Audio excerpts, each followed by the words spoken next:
வணக்கம். இன்றைக்கி நம்ம எப்படி முருங்கைக்கீரை குழம்பு வைக்கிறதுன்னு பார்க்கலாமா?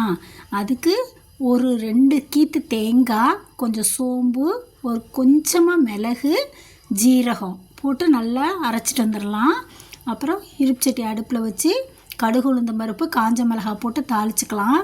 ஒரு பெரிய வெங்காயம் அரிஞ்சு வச்சுருக்கேன் அது, அப்புறம் ஒரு தக்காளி எல்லாத்தையும் போட்டு நல்லா வதக்கிட்டு தேவையான அளவு உப்பு போட்டு வதக்கிக்கலாம். இப்போ 4 கைப்பிடி கீரை உருவி சுத்தம் பண்ணி கழுவி வச்சுருக்கேன். அதை போட்டு நல்லா வதக்கிட்டு 1 ஸ்பூன் மிளகாத்தூள், 1 ஸ்பூன் கொத்தமல்லி தூள் போட்டுட்டு நம்ம அரைச்சி வச்ச பேஸ்ட்டை ஊற்றிக்கலாம்.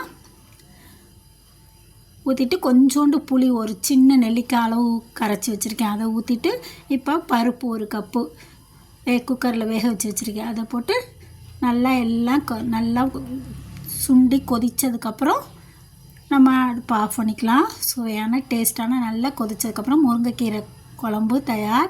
நீங்களும் இந்த மாதிரி செஞ்சு பாருங்கள். கீரை சாப்பிடாத குழந்தைங்களுக்கெல்லாம் நல்லா சாப்பாட்டில் போட்டு பிசைஞ்சு கொடுத்துடலாம். நல்லா கதன்னு கொஞ்சமாக வைக்கணும் இந்த குழம்பு, அப்போ தான் நல்லா டேஸ்ட்டாக இருக்கும். இந்த தேங்காய் சோம்பு அரைச்சி ஊற்றுருந்தா இந்த குழம்புக்கு நல்ல சுவையை கொடுக்கும். நீங்களும் இந்த மாதிரி செஞ்சு பாருங்கள். தேங்க்ஸ் ஃபார் வாட்சிங். சேனல் பிடிச்சிருந்தா லைக் பண்ணுங்கள், சப்ஸ்கிரைப் பண்ணுங்கள்.